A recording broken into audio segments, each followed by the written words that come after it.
without further ado, I think in sticking with the metaphors we developed in the intro today, we've got a very good sense of the temperature of the water, and I think in this session we are going to start trying to figure out how to change the thermostat, and a few areas of policy to focus on, really related to public safety and national security. So we'll be talking about immigration, border security, law enforcement, organized crime, and our intelligence gathering capabilities.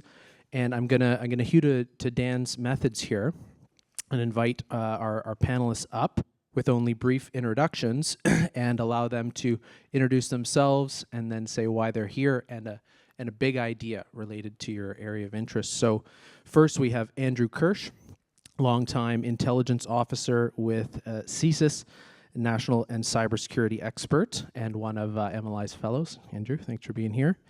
And Calvin Chrustie, former RCMP senior intelligence officer with deep experience in national security and transnational crime.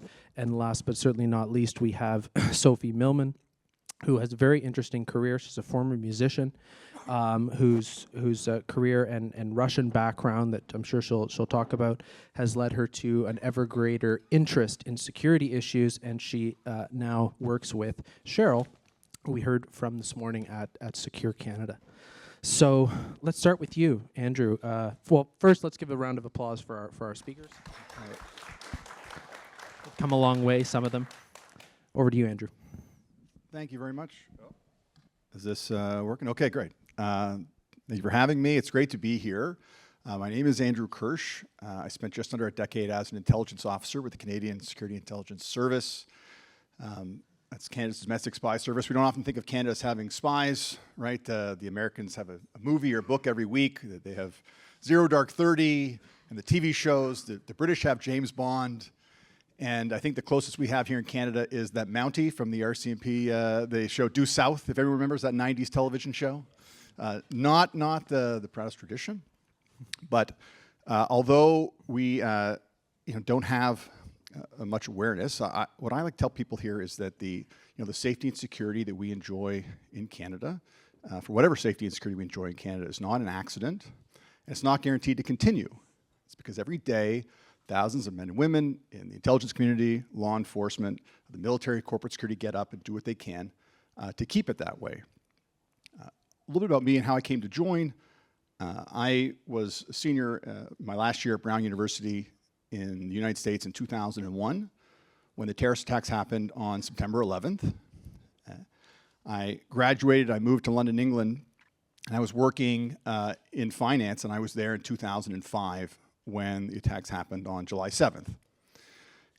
For those who remember, this really was kind of an age of terrorism, right? We had those attacks, the Spanish train derailment, the barracks bombings, hostage takings, and we were worried that bombs were going off in capital cities. And I wish I could say there's a cool story about how I was recruited out of graduate school or someone threw a pillowcase over my head and whisked me in the back of an SUV, but I'm not that cool. For me, it started with a Google search, and that was, how do I become a Canadian spy? And it just wasn't something that I was very familiar with. And I was part of a generation at that time who ran away and joined the circus. I signed up, joined CSIS, went through a long application process. I joined up for the military. I had no history with CSIS or the military. I was a reservist for 8 years and CSIS for 10. Right? At that time, if you think about, we were 2006, the Toronto 18, right? Via Rail plot in Canada. We were there to fight terrorism. We felt something was going on in the world. We wanted to be a part of it. We wanted to do our part. And many cases that were extremely motivating for us to get involved. 2011, we start to see Iraq, Syria fall apart. We have the rise of foreign fighters. We went from domestic extremists who wanted to cause death and destruction here in Canada, aligned by a narrative that things are happening in foreign lands, and we want to, do something about it here in Canada. This homegrown domestic extremism. It moves, Iraq and Syria fall apart 2010, 11. We have this foreign fighters, right? Where Canadians are now going abroad to join ISIS, join foreign conflicts. Transition a few years, now we have the move from religiously motivated violent extremism to this multi-issue of violent extremism. Lone actors inspired by a range of issues, right-wing extremism. We have the incel movement, the Manassian van attack here, self-radicalized, lone wolf actors under a multitude of issues. And now I gave a presentation recently that said, you know, what's kind of old is new again. And we are seeing here in Canada now, inspired by issues happening abroad, folks mobilizing, radicalized in groups, alone, do something in Canada. And if you think of our response, 2001, post 9/11, we have the Anti-Terrorism Act, we have the realignment of Public Safety Canada, the rise of INSET, our kind of coordination of law enforcement and CSIS to fight this threat. And my fear now is we are not meeting this moment. We do not have this generation that's coming back, and we have not mobilized sufficiently to fight this growing threat and to address this threat. We might not even be aware of it, although we're seeing the arrests we talked about of the alleged ISIS-inspired attackers north of Toronto and Ottawa here too. So I think that's why it's appreciate being here, having that conversation, and to try to meet the moment that I think we are facing. Very good. We will delve into those topics. Sophie. Thank you so much for having me. This is a pleasure to be here. I obviously can't compete with anybody on either panel on credentials, and I'm not a former RCMP officer. I'm not a former CBSA officer. I'm not a former spy. But I want to start with my big idea before I tell you my story. And my big idea is actually inspired by a piece I read by Terry Glavin, who wrote an incredible, basically, Bible on the rise of anti-Semitism and extremism in this country. And he had a line there that really resonated with me, and it says, "What does national security even mean in a post-national Canada?" And that really, really stuck with me, because when you lose any understanding of what your country, what your nation state, what your Westphalian nation state's supposed to be, then you don't know how to protect it. You don't know what you're protecting and why you should protect it. And it's interesting that it took Trump's bluster for me to hear our national anthem again at the TSO. And they seem to have dropped the cursory land acknowledgement, and they play the anthem again. And now suddenly our flag is not just a symbol of past misdeeds and criminality, but something to be proud of. It took Trump to get our country there. I've long noticed through my various careers, life stages, that Canadian culture is basically a knee-jerk reaction to what the Americans are doing. We will reject things we perceive as American, even if they're good things, like patriotism, like capitalism, like caring about national security, like caring about terrorism, like assessing what immigrants we want to come in and not to come in. And this is this is a culture that permeates everything. It permeates our immigration system that seems to have only two goals: admit and do not deport. Our education system, it's done away with meritocracy and teaches children that Canada is defined exclusively and uniquely by its colonial past. Spending per student is up. Our results are down, as per Fraser and the PISA scores. Our media speaks in unison, for the most part, pumping out narratives consistent with a monoculture. And I really want to get into the issue of this monoculture that pervades everything in our society. And our national security framework that's been chronically deprioritized, underfunded, demoralizes its frontline workers. And it's been infected with narratives that weaken it at the managerial and leadership levels, despite the threats from the red-greens that our first panelists were talking about. I'm not saying that we need to be more American. I'm just saying that we need to figure out who we are and who we want to be and why this country is worth protecting. And this ideology and these narratives that have pervaded everything will harm our country more than Trump ever will. They will tear our social fabric apart and cause us to hate ourselves and bring ourselves down. On the issue of culture, I'm a product of many cultures and come into this work through very strange pathways. I was born in the USSR, lived there till I was 7, at which point we immigrated to Israel. I was born, the word Jew was stamped on my birth certificate. And I'm no stranger to anti-Semitism. I grew up with the chant, «Если в кране нет воды, значит выпили жиды». It rhymes in Russian. The loose translation is, if there is no water in the tap, the Jews drink it. No laughs? Come on, guys. It's good. It's good, no? Imagine there's a little tune to it as well. When I was 7, we moved to Israel, and just in time for the first Gulf War, we always have the impeccable timing. I was learning Hebrew as I was fitted for my first gas mask and realized that that green is not my color. And I lived in Israel all through the 90s when the early Camp David negotiations were happening, and yet buses were blowing up every other week, and little children had to figure out how to spot a chefetz chashud, which means any backpack, any bag, anything rolled up, any sack. I was 7 years old, and I had to be trained on this, on how to not get blown up. So I'm not a stranger to the threat of terrorism either. When I was 16, moved to Toronto. Seems like the best country in the world. And I can describe my immigration experience after when we get into immigration issues. But I began my studies at U of T in 2002. And when the Zionism is Nazism in Canada, and the so-called Canada, in quotes, crowd was still a bunch of high lunatics standing outside of Robarts Library, they've now invaded everything and every single space from academia to the military. So how did we get here? While at U of T, I was singing. I pursued a business degree while also singing jazz. The last time I was in this building, actually, I was performing with the National Arts Center Orchestra, so that's pretty cool. I don't miss those days, however, because October 7th caused me to lose the will to sing. And even though when I was working for about 10 years, I was a CBC darling, CBC launched my national career, NPR launched my career in the US, and I toured extensively all over the world.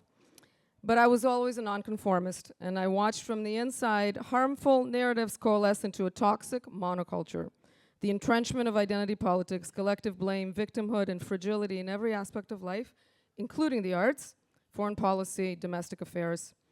And as the daughter of the Soviet Union, having been subjected to socialist propaganda, I know how to recognize it. Socialist realism, marches, sloganeering, glorification of Lenin, and the media that only speaks in one voice, and we have a media here that only speaks with one voice. And then COVID happened, and then October 7th happened, and what I saw in the streets of Canada just truly blew my mind. Again, the expression of the monoculture, where you deviated from the narrative and you are pummeled. And I recognized that as like a coalescence of like small and big conversations I would have with journalists and fellow artists over the years. I was, everywhere in all these networks, and it really reminded me of the writings of Yuri Bezmenov, who is a Soviet dissident who actually had a job at the CBC. Did you know this? When he came to Canada, he took a job at the CBC, and then the CBC realized that he was a Soviet dissident and figured out a way to fire him because he was not in line, even then. And this really grabbed me. The highest art of warfare is not to fight at all, but to subvert anything of value in the country of your enemy until such a time that the perception of reality of your enemy is screwed up to such an extent that he does not perceive you as the enemy. And right now we have people on our streets and in our newspapers who are siding with the Iranian regime against any kind of Western values. So I pivoted because the endless apologia of a post-national Canada really bothered me as a Jew, as a former Soviet citizen, and as a proud Canadian. I've lived in this country for 25 years. I work in Secure Canada now, where after 2 years of immersion, I truly understand that there is no fleeing this. The Islamist, the Red-Green Alliance, the color wars, it was the whites and the reds in the narratives of the Soviet Union when I was growing up, and now we put some green in there for extra, dill flavor, but it's not helping, and it's immensely powerful, and this Red-Green Alliance is everywhere. It's in Latin America, it's in Venezuela, it's in all the islands around, it's in Asia. The highest, actually, Joe, you told me this. Is Joe Adam George here? Yeah. He actually opened my eyes to this terrifying fact that Islamism is rising in Japan. In my country of Israel, in my previous home of Israel, Qatar owns the port of Haifa, where I grew up. Unless we take measures to fight the ideology by, yes, changing the monoculture and working with moderate Muslims and bringing people together to address these issues head on, there will be no running away from this. So that's basically my big idea. Deal with the monoculture and address things as you can, and still, believe in the glory of the West. Because yes, there was not enough diversity in the Odyssey, but that's okay. We can still teach in university. Well, that was a fascinating story, Sophie, and I just want to comment briefly on your point about shared values, because we heard a lot this morning about liberalism, but I think it's fair to say all of the commitments to pure procedure and nothing substantive really has to be addressed, and I hope we come to that later on. Liberalism grew up in a more homogeneous culture with substantive commitments, and I wonder how we recovered those shared values. But over to you, Calvin. Thank you, and thank you for having me. Thank you to MLI and Secure Canada for having me out here. I am one of the few from the non-Laurentian area. I reign from Vancouver, and I may have a different perspective in terms of national security in Canada. And I'll start with my background, and I've heard somebody say they were from Winnipeg, so I feel a little at home with some of my fellow Winnipeggers. I too was looking at a career within CSIS and the RCMP. I applied for both when I was going to Carleton University at the time, and my father, who came from a very humble beginning, said he would help me with my university education and finance me. After 5 years, said, "Hey, can you finally get a job?" So when I had 2 job offers the same week, the CSIS one came the day after the RCMP one. I ended up taking the RCMP due to my dad's pressure just to get a job. I thought there's 4 key data points I can share in terms of my background, in terms of my 33 years and 70 days with the RCMP.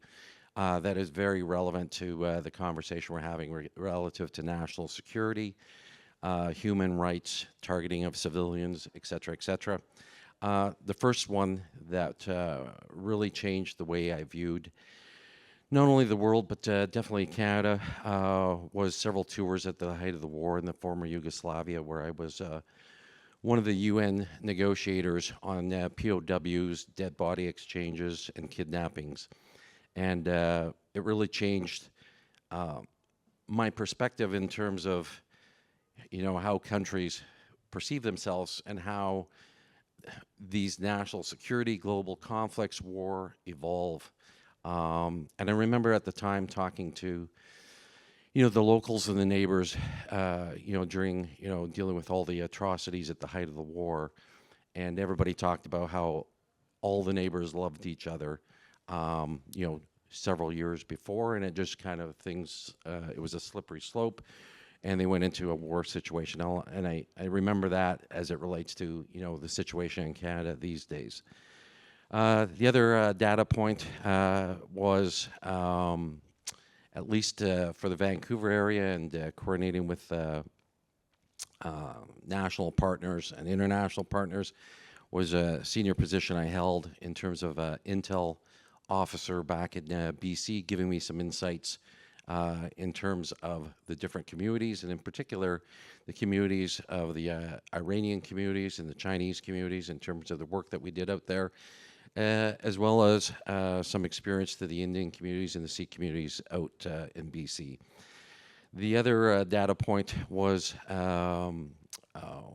after the tour or several tours I did with the UN at the height of the war in the former Yugoslavia, I took a strong passion in the for negotiations, hostage negotiations, war negotiations, conflict management, and I ended up in about 2002, 2004, working with Global Affairs, our special forces, CSIS and the RCMP, deploying overseas on international kidnappings of Canadians kidnapped by terrorist organizations, and seeing how the Canadian government worked, its strengths, its weaknesses, its vulnerabilities, the decision-making, how they deal with national security issues, and I hope to share some of that. And then lastly, the last decade of my career before I went to the private sector, was as a senior officer in transnational organized crime, which gave me some unique visibilities, and our focus was primarily on the Chinese networks, on the Iranian networks, and the cartel networks, inclusive of having a role with the fentanyl issues, as fentanyl ground zero was Vancouver. So we were asked, my office, to oversee it at a national level. The same thing with the Chapo Guzman networks, which is now named a terrorist organization, and there's different debates on the pros and cons of that. But in the conversations I hear continually over the last X number of years, we talk about the Iranian threats, the Chinese threats, the cartel threats, and the Indian threats, et cetera, et cetera. And the one thing that I hope to bring to the conversation to say today is about the interconnectivity of the threats, because if we deal with them as separated threat vectors, or separated threat actors, or separated threat activities, that is a place for academia, that is a place for policy, but that is not the place for reality in terms of how the threat actors work. And I think there's a big gap in understanding what the threats do, and I hope those data points that I just shared can kind of illuminate some of those issues.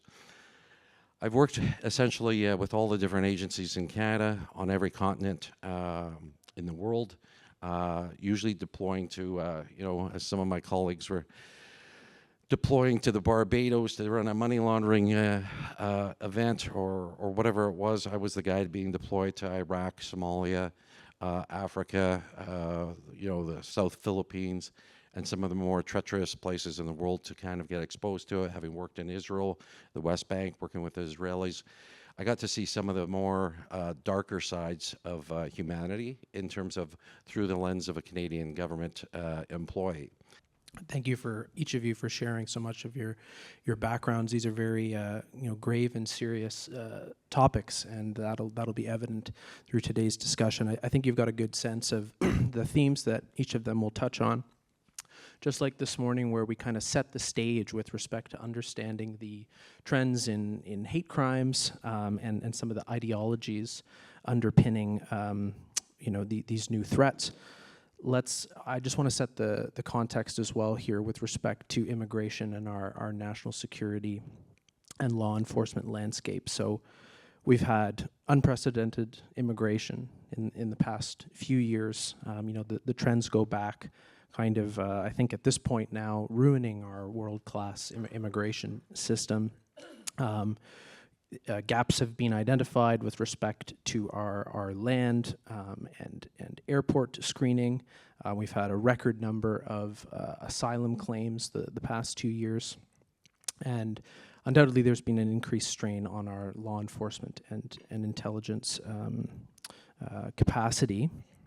And of course, some of these issues are known to a certain degree. I mean, we're talking about them, you're talking about them. It appears in the media, but I think for many, the threat remains abstract and the conversation's a bit muted. So from each of your respective perspectives, I'd like to ask you, what part of this picture do you think is most urgent, and why do Canadians not perceive these risks clearly? And what do you think it would take to shift our sense of urgency on them? Andrew. Thank you. Pardon me. It's a great question. I think we have seen, obviously, immigration came up in terms of the government has changed its position and the numbers are letting in, and that has been more along the lines of kind of resources, the cost of housing, and so it has I think, come on the public consciousness in terms of the drains on resources, and we don't necessarily think about it in terms of national security. And I pro-immigration. I know we had this morning talking about being very pro-immigration. I'm very pro-immigration, and I think, and I've written about this for MLI, is the way to ensure our immigration is strong and also well and broadly supported is to make sure we can enforce it when people violate our immigration. And speaking in terms of CSIS and national security, we talk a lot about security screening. And security screening is an important part of our immigration process to make sure that we know who is coming and that we have the information available to us, at the time of people's entry. Often that is what they provide themselves or information that we have, right? And we do the best with the information we have at the time, but there are cases where it comes up that new information comes to light, and I'm not sure if they knew in advance of the father's son, the father who was, who was arrested for an alleged ISIS-inspired planning an attack, at advanced stages of an attack, that he had been a part of a beheading video, and I'd like to believe we did not have that information at the time of his vetting and screening. But when we become aware of issues such as that, where people have not been truthful on their applications, where we had a case of security certificates back, which was an immigration enforcement issue. And we have found repeatedly and consistently we are not able to deport folks who we've been found inadmissible for a variety of reasons. And I think that creates, obviously the confidence in our system when folks see that people who have defrauded the system, who have not been honest, who have past links with terror organizations, which is in violation of the terms of immigration to Canada, and we are not able to enforce that, that is also going to erode our confidence in our world-class, wonderful immigration system, right? We are stronger because of it, and I want to make sure that that we keep it and we keep confidence in it. Sophie. Yeah. So, yes, we're all for immigration. Certain things that I take a little bit of an issue with when our country, the OECD reported that our country's economy is in decline. To continue beating the drum of immigration being a moral imperative is something that I take issue with a little bit. Again, it's the self-interest argument. Everybody else is motivated by it. Why should the West be any different, right? There are countries that maintain very strong nationalistic identities. Nobody holds it against them. There are countries that maintain a single religion, and somehow they get a pass. And yet it's only the West that is expected to sacrifice itself at the altar of making the world better. And again, if everybody else was doing it too, maybe there wouldn't be a problem. But it's only a few countries that are doing it and are constantly apologizing for past misdeeds. And the red-greens are really, truly tremendous at exploiting those vulnerabilities. So there's been lots of study and research into Canadian views on immigration over the past year specifically. And whereas the arguments against basically unfettered open border policies, which is what we essentially have had, in the past, those arguments against that have been economic-based, housing bubble, employment, OHIP, et cetera, like healthcare coverage and spaces in classrooms. People are increasingly becoming concerned, including immigrants themselves, including people like me and who immigrated before and after, are becoming concerned with the type of people that we are admitting. Basically, the willingness to integrate. The willingness to express support for and conform to some kind of idea of what it's like to live in a Western democracy like Canada. Tolerance for women's rights, religious diversity, diversity in terms of sexual orientation. Previous, let's say before 2016, we had a much less permissive immigration system, but there was actually more diverse. It brought in people from all around the world and in some ways made them conform at least a little bit. So we've done away with that, have deprioritized the human capital model completely, which is the point system, and increased things, admission based on persecution, family reunification, temporary foreign workers, student visas, etc., creating mechanisms that can be gamed, and at the same time automating the system. So automating, removing the expertise of frontline agents, people like similarly trained like Chess, and like some of my colleagues on the panel, who know how to detect, who know how to spot a tattoo, who know how to detect somebody lying, who know how to kind of ferret out claims of convenience, who know to conduct credibility interviews. A lot of the processes have been automated where you check a few boxes. AI determines whether that enables you to come into Canada, and you do. And when individuals come into Canada, a lot of them, not all of them, some of them come for the right reasons and behave very, very well, but some of them also disappear into the system. So we had some reporting last year about 500,000 undocumented individuals who have disappeared into the system in Canada. Now, you can say that they can apply elsewhere, and then once they come in, if they're allowed to come in, they need to report and submit documents. But if they disappear into the system, and if the only outlets that report on this are like fringe right-wing websites, or at least that's what the perception is, then you don't have an electorate that actually understands what it's voting for. They don't understand what the issues are. And again, I go back to that monoculture that pervades everything. So Canadians don't understand what the issues are because our media doesn't tell them, doesn't tell us, and the political class doesn't tell us. The pressure to admit is enormous, and it exists at the leadership level and middle management level at all of the relevant agencies, whether it's IRCC or CBSA. And the numbers, even though they told us that they're going to bring the numbers down, between January and April, Canada admitted 817,000 people. That's in the first third of the year. And in terms of refugee claims, 39,000 claims have been submitted so far between, again, January and April.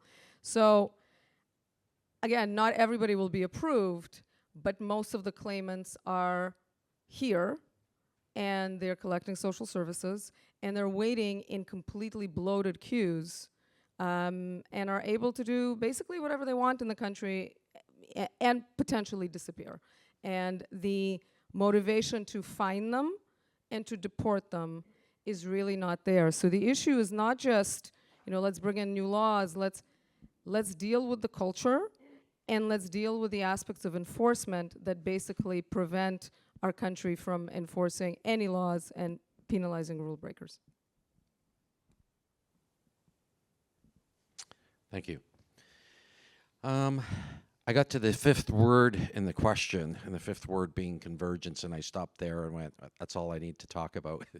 And that is looking at the most pressing, urgent issue is not, in my humble opinion, is not the terrorist threat. It is not this threat. It is not that threat. It is the convergence of all these threat activities in Canada.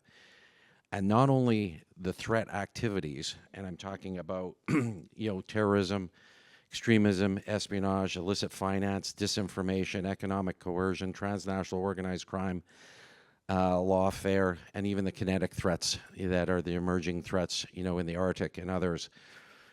And then the convergence of the threat actors.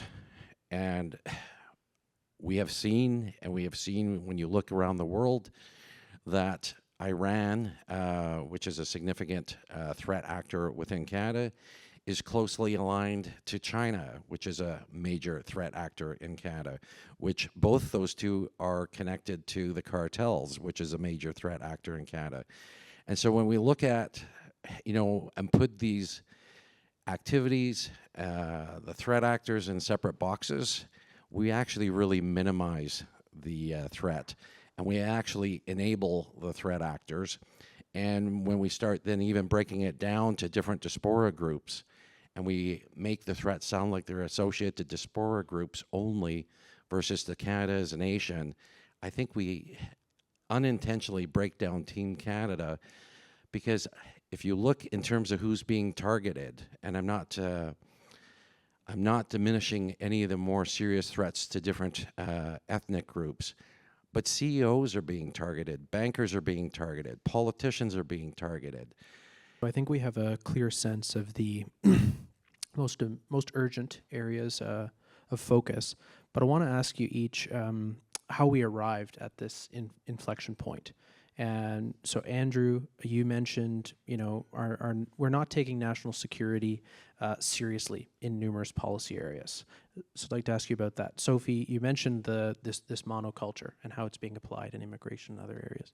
Well, how did we get there? And then, Calvin, the convergence, but yet operating in silos and seemingly being oblivious and not taking any of these issues seriously. How did that happen? So Andrew, start. Am I going first again? Okay. Yeah. All right, great. We'll mix it up next time. That's okay. I hear people say that we don't have a security culture in Canada. We do. It's just a poor one.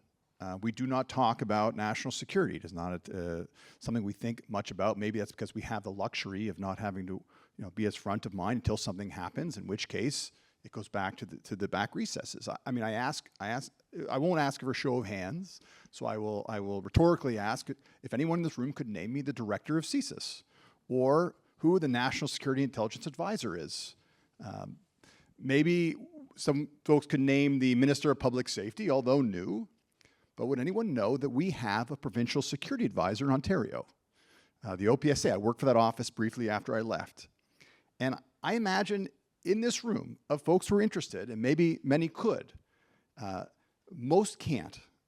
There was a poll done a few years ago that asked Canadians if they could name Canada's Domestic Intelligence Service, Canada's Spy Service, and less than 30% of the public could even name CSIS.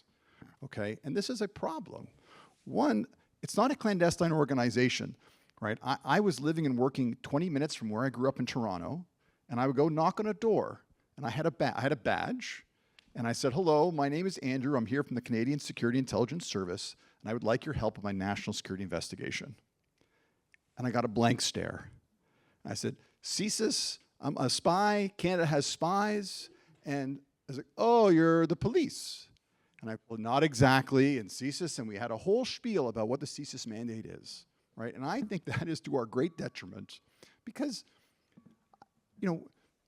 one, we're a domestic service. We rely on our communities for assistance. And I can tell you, as someone who asked for that assistance, it would be very helpful if the people you asked had any idea who you were and what you were interested in. And sometimes things go wrong, that are outside of our control. CSIS makes the news, national security incidents happen. And, it's rarely the whole story that CSIS got it wrong and the police got it wrong. And, we often don't get the whole picture, right? And as I've said, Canada here, we have a habit, maybe a luxury of being complacent, right? It is an unfortunate reality that the best time to go knock on a door was after something had happened somewhere in the world. And you could say, we're a domestic spy service and we don't want that happening here, right? And the people would get that. But the further away you get from that moment, the more people say, what does anyone want with us? What does anyone want with me? I'm sure someone's looking out for it. I'm sure everything will be, okay. And it is a song and dance to get that kind of buy-in, right? So I get the irony of a former, intelligence officer saying we should talk more about this, right? And we should be more public, but we should. And there are restrictions about why that is. And, we had this great conversation previously about, free speech and talking about situational awareness and awareness, right? In Canada, the way we are set up right now, the organizations that have the information that most need to protect themselves have the most interest in keeping it to themselves, right? They're responsible for telling folks about it. So CSIS, the mandate is to collect, analyze, and advise government on threats to the security of Canada, right? And that gets sent up the chain and then maybe not shared broadly. I wrote a book about my experience at CSIS. I was the first intelligence officer to write a book. And who vets that book is CSIS. And what interest CSIS has? And anyone writing a book about CSIS? Not much, right? So inherently, there is tension about what can be released, and we've seen that play out. You know, we had a public inquiry because someone at CSIS leaked information to the press about threats, foreign interference, and felt like the government wasn't doing enough to counter this threat. So that is not the best way to have a policy discussion, is to rely on leaks to have that debate, right? It was revealed in an NSICOP report that there may be up to 11 parliamentarians who, wittingly or unwittingly, were aided or participated in foreign interference. And we don't know who those people are, right? And we just had an election. So we have this idea that we have to be quiet, we not talk about these things, but who are we helping? Like, who are we protecting when we keep these things to ourselves, right? The people who are harming us, or those who are helping them to keep that stuff secret? I had an old boss at CSIS used to say, what's the point of having all this great intelligence if we don't tell anybody about it? If we don't tell the people who need to know about it, right? So I think that's the issue that we have, and to the point about free speech, and there's a myriad, drowning out of views and opinions, and we have to get more out there from our respected figures, from people who can say this is real and this isn't. And the answer to that isn't to shy away and cede the floor, but to say, those who know and those we put in charge of these things need to be out front and need to be honest. That we have publication bans on that ISIS terrorist threat. Like, who does that serve? Who are we trying to protect people from knowing that folks are out to get them? I think they know. They probably want to know more about how they're going to do it, what the plan was, what was targeted, so we can protect ourselves. So I think, to your point, I think that is, the people need to know and be aware so we can better protect ourselves and each other.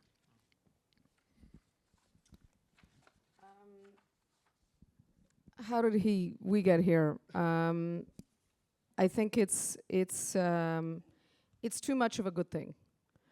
Immigration is really, really good. Unfettered immigration in untenable numbers and volumes that don't serve the host country and don't serve the immigrants themselves, by the way. There used to be a time when immigrants would come to Canada and within 10 years would own a home because the market was not driven by temporary low-wage workers and students who are studying for things that Canada doesn't necessarily need, and are being tricked into all kinds of permits by unscrupulous institutions that we're just allowing to spring up here so that they can drive this machine of millions of people coming here for opportunities, for a little bit of money, and then either trying to stay here, disappearing into the system, or moving back. So it's these globalist narratives of good versus evil, of victim versus victor, and Bizmenov did give the Soviet Union, man, it's so amazing to be Russian and from there, and to see how well they succeeded. It was a failed regime that failed to meet the needs of its citizens, that broke our spirits incredibly. And yet, what they were able to export into the world, this whole idea of the global south, this whole idea that victimhood cannot be questioned and cannot be self-perpetuating, that Soviet idea is now completely mainstreamed, not just in academic institutions, but across our political establishment. And it goes into immigration as well. So, for example, there's this is something I was going to bring up on a next question, but it's appropriate here. So, Iran is on the list on Canada's list of terror-supporting regimes. Correct? So are we in agreement that people who arrive here from Iran have to be vetted properly, right? That's how it should work? Yes? Can I have an amen? Yeah, that's right. Okay. Everyone, but if you're on the Canadian terror list as a terror-supporting regime, you should be perhaps subject to extra vetting, or appropriate levels of vetting? Sure, there are indicators of security screening. Oh, sorry. Many areas have indications of security screening requirements that you come from. If you're military age, from certain, I know Calvin can speak to this too, about things that folks are looking for, where you're from, and things like that. That's right. Sure. So in our cultural milieu right now, where social justice narratives have entered truly everywhere, including places where they don't belong, so the reluctance to vet is rooted in an appearance in fearing to appear discriminatory. So in 2022, there was a report by the National Security and Intelligence Review Agency that revealed that officials avoided referring prospective immigrants from high-risk regions for CSIS background checks, and a case was brought to the Canadian Human Rights Tribunal. This is for you. This one's for you, Bruce. By Iranian applicants who objected to CSIS checking their visa process, despite the fact that it's a listed terror-supporting regime. The applicants claimed racial discrimination and delays averaging 14 days for temporary visas and 26 days for immigration visas. So they considered those delays to be racist and inappropriate. And despite ministerial efforts, NCIRA compelled the Canadian Human Rights Tribunal to hear the case. And that is absurd. And one official stated, immigration officers must be free to refer applicants to CSIS screenings without fearing human rights complaints. Such referrals are not denials, just necessary steps to ensure national security. The fact that this needs to be said is truly the crux of the matter. This does not need to be said. Our law enforcement personnel, our inland guys, the IRCC that's supposed to stop admission outside of Canadian borders, do not need to be explaining themselves constantly and explaining why it's important to vet these people. Canadians, our human rights tribunals, our politicians, and our bureaucrats have to value the safety and security of Canadians. We have 700 at least Iranian regime agents here. This war is going to, with Israel now, is going to shake things up, and the Islamists never miss an opportunity to turn unrest in the Middle East into an opportunity to come to the West and deepen the ideological infiltration that they've been extremely successful at.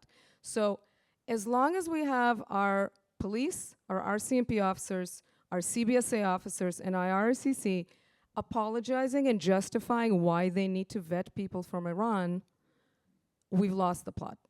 I came across a paper, which I have now learned is one of the most prominent papers in academia in terms of intelligence and threats, and why governments and people fail to strategic threats. And there's two reasons for it, which I think greatly impact Canadian policy. The first one is conflict of interest, i.e. the economic interest, i.e., just as an example, China as an example, in terms of our strong desire to ignore those threats. I mean, we're seeing it with India currently, where we're in a tug of war in terms of what's the benefit economically and what's the risk to Canadians in that. So that whole conflict of interest in terms of policymakers and policy decision makers.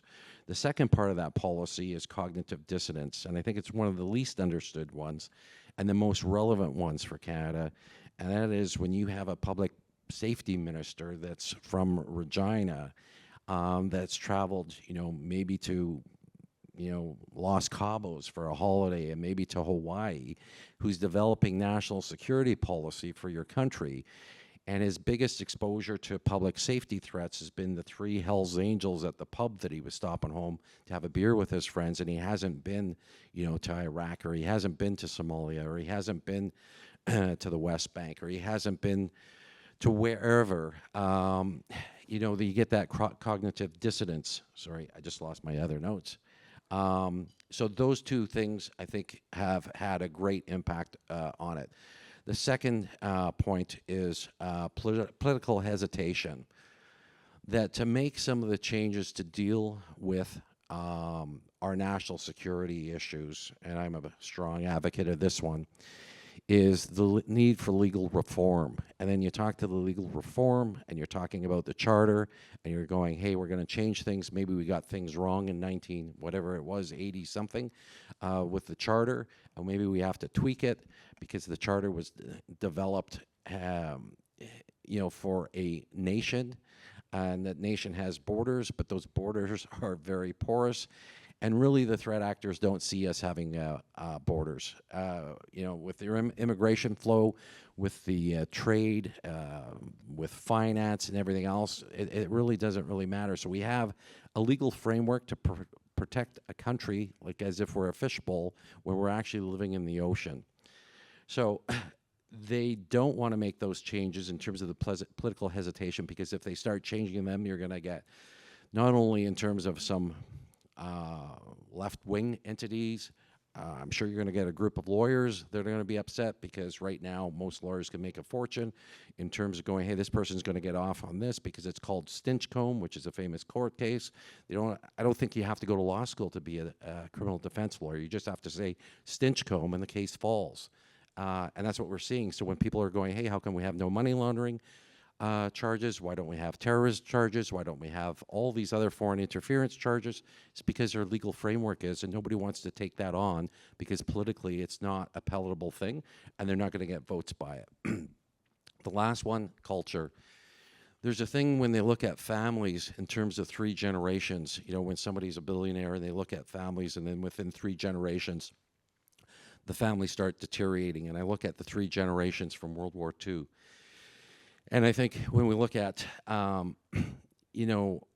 as a Canadian, when I grew up, my parents were talking about some of these things. My mother, grew up in World War II, and it was part of the conversation. But when I talk to my friends and my other associates, I've had a unique background because I've spent 4 or 5 years in and out of war zones. But most people are very indifferent about that, and the only people that are really interested in that are people that are tied to families, from that. And I think that's one of the strengths of immigrants. We talk about some of the risk and some of the threats posed by the immigration process.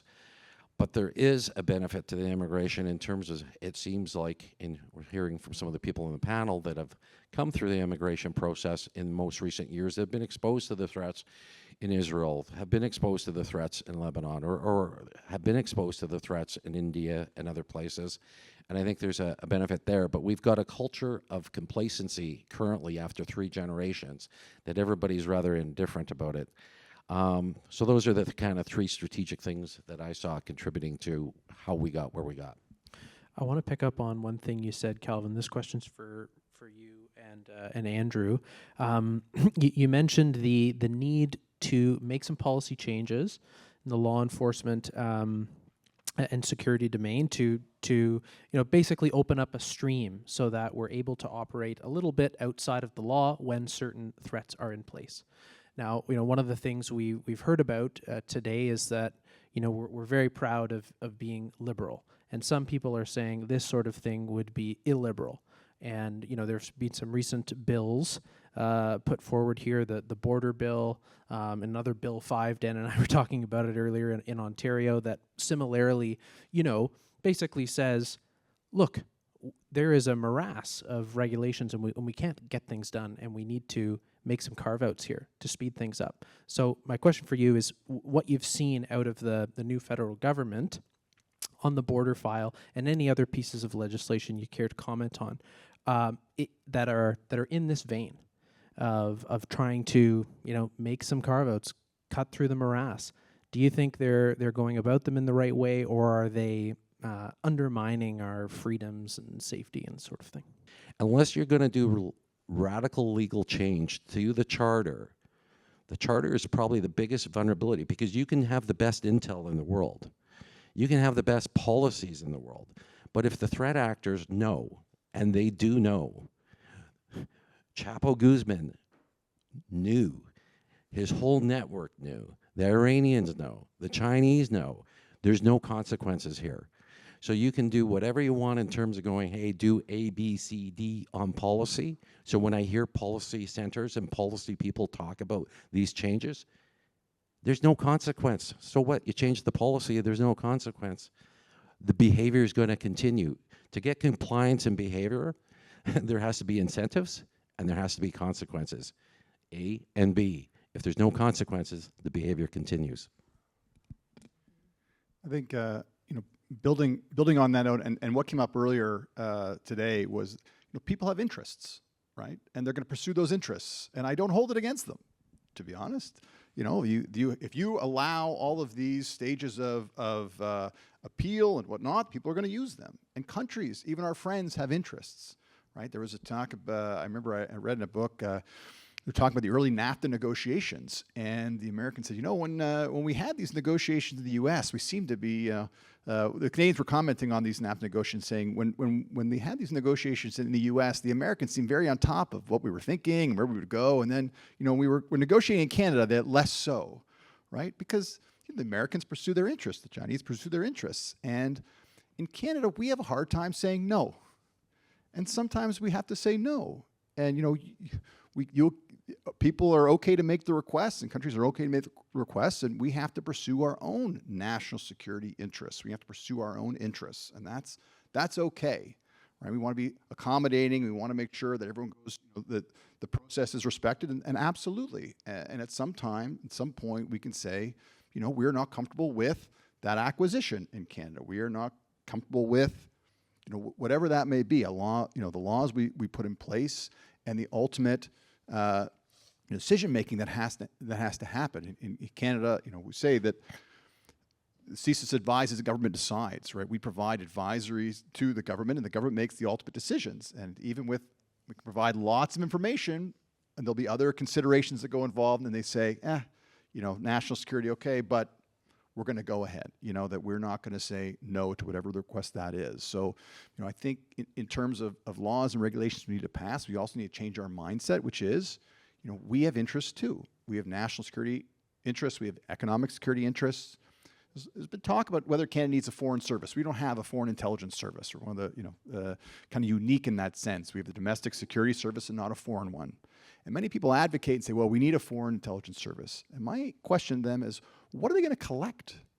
What interests do we have? What gaps that we feel like we are not getting? Because I don't know what those would be. I don't know if Canada has figured those out. Right? Tell me what it is that we want to pursue. Tell me what information we want from other countries that we want to go collect, and I'll tell you if we can do it or we can't. But I think we haven't figured out what our national security interests are. We aren't confident in them, and we're not even prepared to say no domestically to protect them. I think that's kind of a first step. Yeah, Calvin, you want to jump in? Yeah, I should have added just one quick comment, and I'll turn it over to the others. I talk about the legal reform in terms of Stinchcombe disclosure and that because of the impediment it creates for law enforcement for no consequence. And I caution Canadians and policy people to not fall in the trap of this thing called harsher sentences, more penalties, et cetera, because the reality is you can't even investigate, you can't even prosecute, you can't convict, so why are we talking about sentencing? So any politician, whether it be Mr. Ford yesterday or somebody the next day, let's have the frank conversation that the police don't have the legal framework to get the conviction, to get the sentencing, to have the deterrence effect on it. I think those conversations are being eloquently avoided by most political entities out there. And if people don't have a conversation about Stinchcombe and some of these primary charter-based legal frameworks, if they're not having that conversation in terms of like law enforcement, in terms of crime, in terms of foreign threats, I would quickly dismiss the conversation, because if there's no consequence to the threat actors, what's policy, what's money, what's all this other stuff? Yeah, and it's not like our allies, peer countries, don't have some of these tools at their disposal with the appropriate safeguards, what have you. So there is precedent. And, I think you saying, what is our shared interest, Andrew? Yeah, I think it's somewhat downstream of what are our shared values? And so I think these are important questions we really need to stop avoiding and actually putting some meat on the bone. One more question for each of you, and then we'll turn to the audience. So please start thinking of some good ones. Sophie, at Secure Canada, you're focusing on DEI in schools and how that is, it is and it can be further exploited and redirected in ways that are contributing to radicalization of young people and harming our social cohesion. In an immigration context and in the educational kind of classroom context, how are these inclusion policies being distorted to undermine these things? Yeah, good, really good question. And for that, I just need to describe my own immigration experience for a second. I think now is a good time for that. So when we contemplated leaving Israel for Canada, it was the late 90s, and it was the point system. My father was an engineer. Engineers are desirable almost everywhere. This involved rigorous medical testing. We're talking every test you can possibly imagine, not just a blood test. We're talking multiple trips to Tel Aviv for in-person interviews, language proficiency tests. And then when we came to Canada, if I wanted to attend any kind of school, my parents were told that I was to report to the Bickford Centre in Toronto, in Midtown Toronto, for 2 days of English and math testing to be sorted into the right grade for ESL, into the right level for English and math. And schools had settlement services, settlement workers. These programs were not delivered by community organizations, some of which can be problematic. I mean, we're not going to get into, again, the Red Greens are really good at mobilizing communities and building community organizations that deliver services that are not necessarily in line with where we want our country to go. These were TDSB staff, and in schools with a lot of, let's say, Korean immigrants, there was a Korean and a Russian settlement worker that would work with those communities and would appear in civics classes and tell these newcomers basically what's up in Canada and how that might be different from where the way they lived back home. All of that is gone now. So we basically we haven't doubled, tripled. We've increased the numbers exponentially, and we've cut all the programs that help both the immigrants and society adapt to the influx of all these individuals. It's been driven by a lot of different things. The mentality of diversity is our strength, the deification of multiculturalism. It's made its way into the K-12 curriculum, where now, all the narratives that used to unite Canadians, new and old, around shared experiences and aspirations and an understanding of a imperfect but beautiful Western historical and intellectual tradition, we saw in the last decade or so basically the bastardization of that concept completely. Victimhood and diversity narrative of victim and victor. So what basically in terms of this, so there's a couple of things. Bill C2, which is the new border bill, it has some immigration components in it. It does do a few good things. It deals with program switching, which makes it impossible for people, let's say, who are here on a student visa and they couldn't get a job, so suddenly they're claiming refugee status. If you've been here for a year and you haven't made a refugee status claim until now, you're not eligible. Again, that's a good thing. Information sharing between agencies is now prioritized and made easier. That's a good thing. However, when you have a queue that's over 2 million people long, what kind of information sharing can you actually do? When by the time you get to number 1 million on the list, and they've been here for 4 years, what is the use of your information? Especially when we have a judiciary and processes that make it very, very difficult to deport. So again, rather than always focusing on what there needs to be change on the leadership level and the messaging. But we also have to start listening to our frontline, law enforcement professionals, which is really, we talk to guys in the relevant industries at Secure Canada all the time. We take these grandiose pieces of legislation and we send it to them and we say, what do you really think about this? And this was really brilliant. I was told by one of the CBSA guys that we talked to that it's like bringing a bucket of water to a burning building and saying, look what I did. Because when you're dealing with these numbers and when you have no enforcement culture and when you don't stand by your inland officers or your IRCC officers or your RCMP officers or Toronto Police, and when you put the onus on them to explain themselves why they actually try to protect the country, then it doesn't matter what piece of legislation you bring forth. So again, that monoculture that rejects enforcement, that deprioritizes Canadian values needs to be addressed. In terms of schools, there has to be a return to settlement services. So in addition to returning to a point system that prioritizes more highly skilled labor, that brings back in-person interviews for immigrants, where things are not done either through an automatic form or portal or over Zoom. We have to bring back in-person interviews. They are critical for agents to be able to assess credibility, claims of convenience, and potential threats. We have to push the border out of the country. Most claims need to be made outside of Canada. Once people are in Canada, as we've discussed, we have mechanisms that basically keep them here forever and endless appeal processes.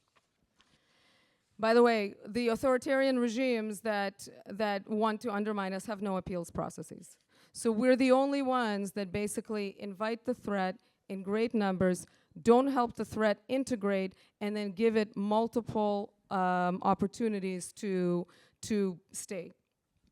I believe that there needs to be better Canadian civics education, Canadian history. The experience of the Indigenous community here has been awful. Russia also did all kinds of things to its Indigenous population. Russians don't know anything about it. It's because they want to. I'm not saying we need to be like Russia. I'm not saying we need to be like the United States.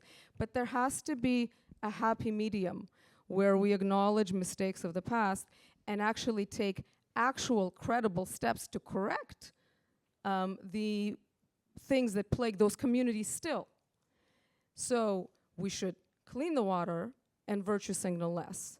Instead, we don't clean the water and people are still dying of mercury poisoning, but we have leadership that shows up with teddy bears everywhere. Teddy bears have never fixed anything, right? So better civics education for new immigrants to understand why they're here and why the West is good, why Canada is good, why did their parents bring them here, why did they choose to come here as opposed to staying in Afghanistan or Pakistan or China. And there was also a concept that I encountered in my kind of like deep dive into this stuff. It's the concept of omniculturalism.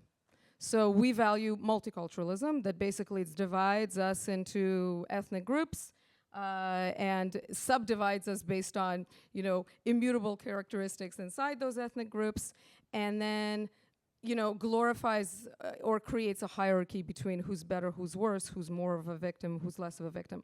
I should also tell you that very few people know, I find, Stalin was the minister of minorities before he was the general secretary of the Communist Party. He was the minister of minority empowerment. He was in charge of the file that would, empower the Armenians and empower the Georgians and empower the Jews. He invested a lot of money into empowering the Yiddishists within the Jewish communities and empowering the Hebraists within the Zionists. But it was all for the goal of whipping up racial hatred and pitting those minority communities against each other so that the Soviet experiment emerges supreme. And this is what they've done all over the world. And this is the ideology that has come here. Omniculturalism starts with a basic premise of this. It's a two-stage process. Stage one, The first stage focuses on emphasizing the shared characteristics of all humans before acknowledging distinctions. It's the foundational stage aiming to build a strong collective identity that unites people across different ethnic, religious, or national backgrounds, inclusivity before diversity. Common human needs and goals, reducing in-group and out-group bias. And that permeates all kinds of institutions, right? It's especially important in education. And only then, once you've established a common mission or common goal, there is space to discuss diversity. There's a space to discuss difference. But without that basic foundation, we're setting up an educational system that is failing. And even if we change and tweak the laws now, the way our children are raised and taught in schools, they will grow up and undo everything anyway. Wow, you didn't hold back. This is great. I never hold. I expect nothing less from you two, Calvin and Andrew, next, and then we'll go to the audience. So, Calvin, let's talk about organized crime. You mentioned, the Hells Angels, and I think when people think of organized crime, they think of that. I think of the Italian mafia, Russian mafia, what have you. But that is the organized crime of yesteryear. And there is, as you alluded to already, really a foreign state backing and influence behind it. So I'd like you to help us understand how foreign states, wage this hybrid warfare, and what we can do to combat it, and also. As we've talked about anti-Semitism a lot today, there's this kind of idea that, well, it's all ideological. We need to understand at the ideological level. But I think you have another perspective related to this idea that, well, we need to look at the foreign state influence. Yeah. I'm going to try to be as concise as possible because there's so much complexity to that in this topic. But I do think it's important when we look at anti-Semitism and extremism and that we acknowledge, we recognize that it's driven by hate, but the end game may not be just the hate. It may be, as Yuri Bezarov from Russia, which you've alluded to, it's about creating chaos, dysfunction, to allow foreign states to exploit the country in terms of economically and politically for dominance, whether it be Russia, whether it be Iran, whether it be China. And most importantly, what we see when you really look at the big picture outside these siloed threat activities is that all these states, we have a thing called NATO, Canada, US, blah, blah, blah, Germany and everybody else. They're probably a little wiser. They don't call it anything, but I'll use the term CRINKS, China, Russia, Iran, North Korea. But they have an alliance in terms of cooperation and collaboration and shared interest as well. And I think they use at times when convenience the anti-Semitism aspect of it for a larger, greater purpose. And I'm sure if I had all the tools and I checked, some of the anti-Semitism stuff, I wouldn't be surprised to see some Chinese bots on the system in terms of perpetuating those particular threats, because it's in their interest to perpetuate that threat. It's in the interest of Russia to perpetuate that threat. It's not just in the interest of Iran. And then I go into transnational organized crime. I think we need to reflect, after 9/11, I saw it where we were seeing, I'll just use this as an example, but you can take it and apply it to Chinese threats, North Korean threats, Russian threats, but I'll just use it, because of the context of the room and for brevity, is we were seeing Iranian threats within the transnational organized crime activity. And I don't mean like the Hells Angels, I mean next level. The same level as the Chinese, the same level of the cartels. If you look at case review, the biggest money laundering case historically was the HSBC money laundering case. Who was involved in the case? It was the Sinaloa cartel, who took refuge in Toronto and Vancouver with the Iranians. What did they do? They created funding for Hezbollah.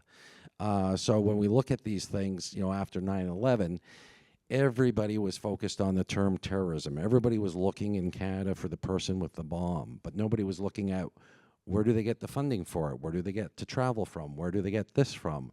But we were looking at it, and we're not talking about, and the figure got mentioned, I think $12 million.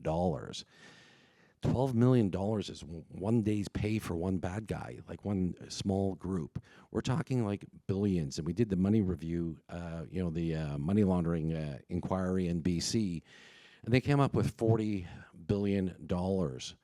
But there's specific cases out there, like in 1 year, $1 billion, 2 people. So do we only have 2 criminals? I don't think so. And then you take the Toronto case, and they're like $2 billion, and you take this case. So when I look at it, we're talking like at in excess of $100 billion, possibly within the Iranian networks at that time. They've shifted and shared with the Chinese networks. But where's all the money going to? We saw the money was going back to Dubai. We saw the money was, we didn't have the capability to detect where it was going. But I think we really need to go look at, not looking at terrorism over here and transnational organized crime here. And I was at a presentation about 9 months ago where there was a senior Canadian bureaucrat there, and I really commend that person for a blunt conversation. And that person was in a room in Vancouver, and they said there's 4 things, hopefully I get them right, 4 things that keep them up at night. The number 1 was electoral interference. Number 2 was cyber. Number 3 was transnational repression. And the 4th one I was surprised at, coming from that background, and this was one of the most senior government officials in the national security space, said, the most concerning thing that keeps me up at night that I never thought I would say is transnational organized crime. Because the bad guys know that CSE is not doing too bad of a job. They know that CSIS and others have been doing a pretty, not a bad job when it came down to terrorism. But because of the legal framework, you can double the size of the police. We're still going to struggle with transnational organized crime and the cascading activities of gangs and the convergence of gangs with foreign state actors in Canada. That's probably one of our biggest vulnerabilities. And it's something that, everybody's talking about defense overseas, which I agree with, I support. I got my kid in the military, after his first training exercise, his mom had to go buy him a new pair of boots because the boots the Canadian military, were that pathetic in terms of that. But when we talk about all these billions of dollars in terms of foreign defense, as Chris said earlier today, wherever Chris is there, the threats aren't coming here. The threats are already in here. And the threats, like, we have to be taking, just like we're having those conversations about national defense, we have to have the same ones relative to what's happening in Canada, including transnational organized crime and all the other activity within Canada. Yeah, very good. And we have to have the conversations in the national security and intelligence space as well. Andrew, you already referred to this culture of non-sharing, whether that's between the agencies or the legal impediments that you've both highlighted. There's also a morale issue, kind of across, I think, defense to law enforcement, you name it. And after these, decades of neglect and apathy, it's taken a wake-up call, from the Americans to finally, kind of rouse us from our slumbers. But where do you think that this is going to lead? How do we deal with these sorts of issues in your space? Well, I think it's kind of raise this point. I want to comment, so I'm glad I'm going to fold it into my comment here. But when people join our intelligence service, the military, law enforcement, they do so to help and be of service, right? And I know they're going to bump the military pay, and that's long overdue as a reservist. I'm happy to see everyone getting a bit of a bump there. But I know I looked up what they made, but the extra few bucks when I became a CSIS intelligence officer wasn't going to make the difference. I wanted to be of use and be of service. And so, when we empower our frontline people to be of service, that will certainly help morale.